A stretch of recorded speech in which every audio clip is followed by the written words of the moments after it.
Howdy doody everyone, welcome to the channel. This clip comes from a live stream that I do every Tuesday and Friday from 10 a.m. to 4 p.m. Eastern, so feel free to come join us. I start off the stream, or have been starting off the stream, talking about the Houston Outlaws and the Overwatch League, whatever their performance was prior or what their performance is looking like going into the weekend. This came from a Tuesday stream, so this is a reaction to the last contest that happened versus New York Excelsior and the Boston Uprising. Hopefully you enjoy it. Links in the description. Alright, so what we're going to talk about today, I mean, you know what we're going to talk about today. It's going to be the Overwatch League, right? I am so upset at the Houston Outlaws. I was literally screaming at my fucking screen. If you don't know, I did stream it live on DLive exclusively because of copyright, fair use, bullshit, and all of that. But dude, was I fucking mad at the Overwatch League, at the Houston Outlaws, and how they lost to Boston Uprising. Now, spoiler alerts and all that shit if you didn't see any of this. But here we go.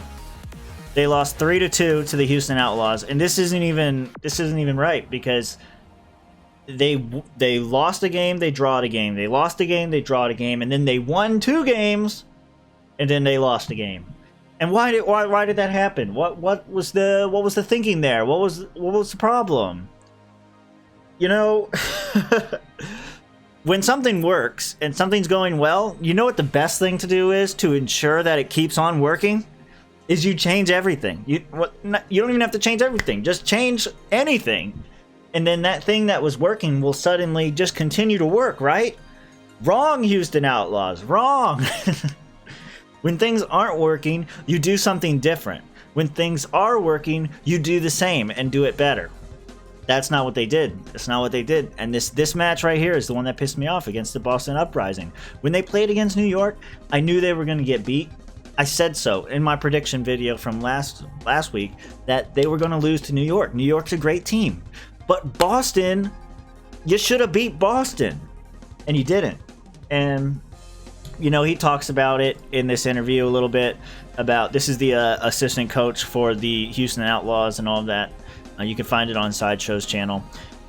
And he talks about, like, some of the reasons why they made the decisions that they did. And I'm glad that we got some of the questions answered. Like, all right, so everyone's like, why are you switching between Rapel and Rawkus and every other match, it seems? Like, what's going on there? My theory, my hot take was that they're trying to figure out which one they want, and somebody ain't gonna make it next year. And I'm thinking, you know, after listening to the other analysts who know more than me and everything, I think that Rawkus is on the way out. I think that he's been there for a long time. I think there are players now that are coming in that may or may not be better than him, but that's the opinion right now, is that Rapel is better than him, or is better than him. And, you know, they don't want to get rid of Rawkus because apparently he's one of the more vocal members of the team. He's one of the more, you know, he's one of the personalities. Like Stratus over here. Stratus is Washington Justice all day. Him and Corey, they're like, they hold that team together as far as energy is concerned. And apparently Rawkus is supposed to be that guy for the Houston, a leader figure, somebody who you can look to for inspiration and all of that. But at least according to the analysts who know more than me, that, you know, Rapel is actually the better player. I don't know if that's true or not, but that holds water with my theory that they are trying to get Rapel in there, and they might be getting rid of Rawkus, and they're just playing them both because they want to see what's going to happen. But that's not what the assistant coach says. In this interview with Sideshow, the assistant coach says that the reason why they're switching between both of them is because they've each practiced on specific maps and are more comfortable on specific maps, and it only seems that way to the outside that we're just switching every other match. And, you know, but again, when Rawkus wins 2 matches for you, like, you lose, draw, and then you win 2 with Rawkus, what do? They switch him out for Rapel, and then they fucking lose. And then they take this reverse sweep, the longest match in Overwatch history, the only one to go to 7 maps or whatever. All that great stuff, that great comeback totally crushed. And he admits in this interview that it was actually a problem for them, and that he recognizes that that was a mistake. But here's the other mistake: playing Blase on a hit scan. Now, I heard a lot of people saying this, like Blase shouldn't play hit scan, blah, blah, blah. And I noticed in the first matches how many shots he was missing. He was missing a lot. It's like me playing. Like, you don't want me playing, you want Blase playing. And I don't know what the problem is. Like, maybe he's not a good hit scan player, maybe he is, I don't know. But it didn't seem like it. And he says that in this interview too, is that, you know, they're not playing up to snuff. They were playing much better in scrims, and they think they're a much better team. He's going to say all of that stuff because he is the assistant coach and he wants the team to do well. So he has his own vested interest there. But watching Blase play hit scan, it was bad. It was just bad. And, you know, again, I said in the last thing too, like, if they lose, they're going to blame it on sickness and health and bullshit like that. And what do you know? You know, that's what he fucking said. So, that, you know, like, oh, well, the people were sick and stuff like that. And why was Dante in? Well, that's because Hydration was out sick and couldn't play at all. He was totally sick. But then there were a couple other members on the team that were sick. They lost their luggage and all of this stuff that happened to them. Well, next week you're going into Houston, so you don't have those same excuses. Like, you're going to not be sick anymore. You're going to be at your home team. You're not going to have to travel. You're going to have plenty of time to practice. Like, all of these things are not going to be relevant anymore. They have to win at least one game, and I think they have a chance next week when they play for their home team. It's just bad to watch. Like, oh, and the other thing I wanted to say about Blase and all of that being on hit scan and everything, I don't know if that's a big problem or not. I really don't. But what I do know is watching, his aim was shit. And then whenever he did play Symmetra, or not Symmetra, he played Doomfist, that when he pulled Torb out, like, what the fuck? Like, it was a great strategy, though. They were able to hold it and turn it around. And something else that he says in this interview, you should really go watch this interview. It's pretty good if you're interested.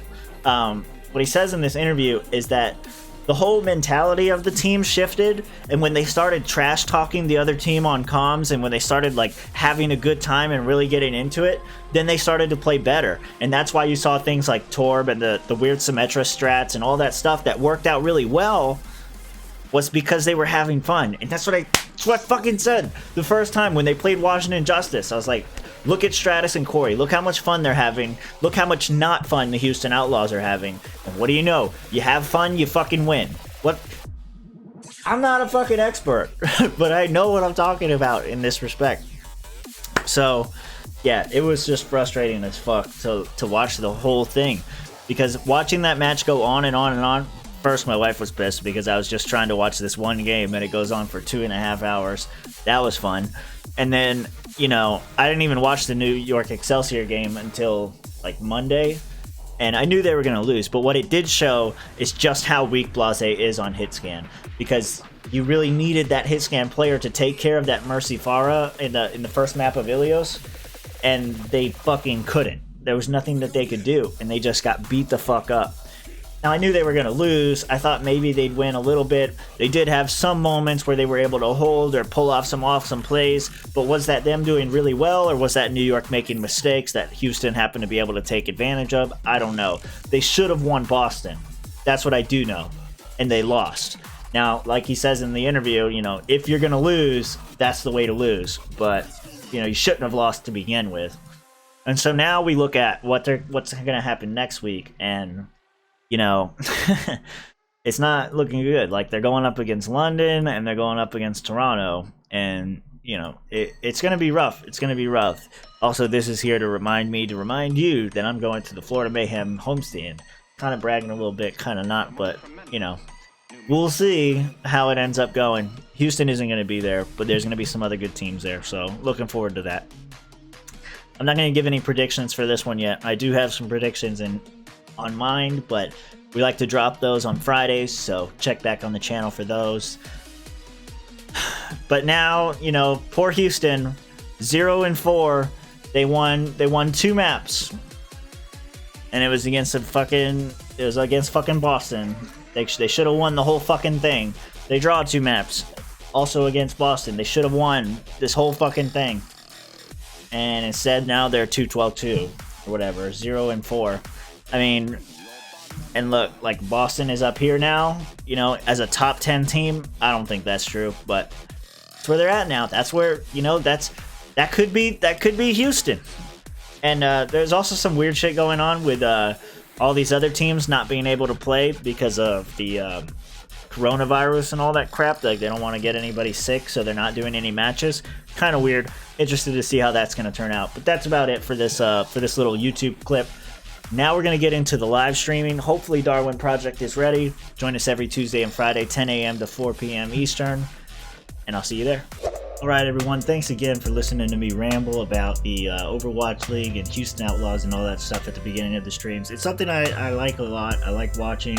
I wish the Houston Outlaws were doing a little bit better. Like I said in that video, I am going to week 6 here in Florida, so can't wait to go do that. Houston isn't going to be there, but you know, that gives me more vested interest in the other teams doing well as well.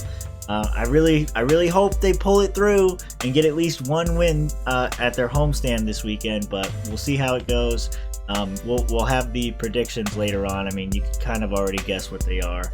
But yeah, thanks for watching. Hope you like it. If you do, don't forget to like and subscribe and all that stuff. Links in the description to all the live streams. You could just search my name. Anyway, thanks for watching. Appreciate it, guys.